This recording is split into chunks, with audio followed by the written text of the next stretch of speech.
the day my mother spat in my face and called me a disgrace. I swore I'd never need her love again. Today, I own an empire bigger than her wildest dreams, and she's the one begging at my door. I was born in Atlanta, Georgia, into what I thought was a normal family, a mother, a father, and 2 sons. Me, Ethan, and my older brother, Michael. From as far back as I can remember, Michael was the golden child. Mom adored him like he hung the moon, straight A's. She framed him, football trophies. She rented a billboard. Meanwhile, my drawings, my little victories, they went straight into the trash. I told myself it didn't matter. I was the quiet one, the dreamer. I loved writing stories and sketching designs, while Michael basked in the spotlight. Mom would say things like, "Why can't you be more like your brother?" Those words were a knife I learned to live with. At family dinners, Michael got the big steak, the extra slice of pie. Me, scraps. Birthdays, his were grand parties. Mine barely a cake. Dad, he worked too much to notice. And when he did, he said, "You know your mother just wants what's best for you." But deep down, I knew it wasn't love. It was favoritism. Still, I craved her approval.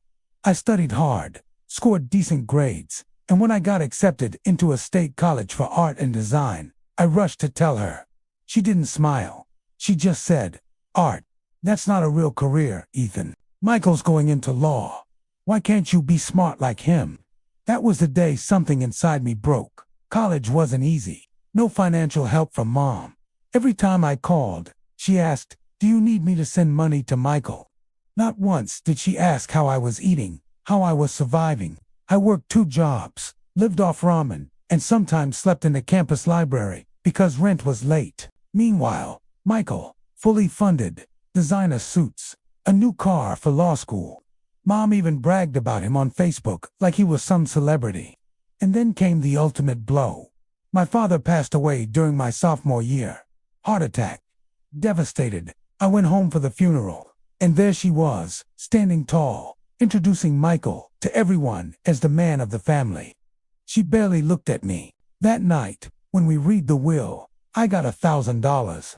Michael got everything else. The house, Dad's savings, even his old watch that I'd secretly hoped for. Mom said, "It's only fair. Michael will do great things. You'll figure something out."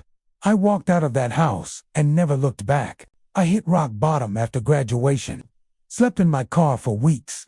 But rock bottom teaches you things like how much fight you really have. I took freelance design jobs online. Anything I could get. Logos for $5. Flyers for $10. I poured my soul into every project, and slowly, clients started coming back. Then one day, a big brand noticed my work. They wanted a full rebrand. I nailed it, and they paid me $10,000. That money changed everything. I started my own creative agency. Hired 2 friends. We worked day and night. Within 3 years, that little agency turned into a multi-million-dollar branding empire. My designs were everywhere. Billboards in Times Square, global campaigns, celebrity endorsements. I bought a penthouse in New York, a private jet, and the day Forbes called me for an interview, I knew I'd made it. Then one morning, my assistant walked in and said, "Ethan, there's a woman downstairs asking for you. Says she's your mother." I froze. After all these years. She looked older, weaker, carrying a worn handbag like it held her last hope. She said, "Ethan, your brother Michael has lost everything. Bad investments, divorce. We're homeless. Can you help us?" For a moment, I saw the woman who once kissed my scraped knees. But then I remembered every word. Why can't you be like Michael? Art isn't a real career. So I smiled and said, "Funny. All my life, you told me to be like Michael. Maybe now, Michael should learn to be like me." I gave her a check, not for millions, just enough for a small apartment. And then I walked her to the elevator. As the doors closed, she whispered, "I'm proud of you." Too late. Now, I live a life she never imagined for me. But you know what? It's not the money that matters. It's knowing that I didn't let her favoritism define me. Here's the truth. Sometimes the people who should love us the most are the ones who break us the deepest. But if you keep fighting, keep believing, you can turn that pain into power. Subscribe to SilkMirror for more stories where betrayal meets poetic justice.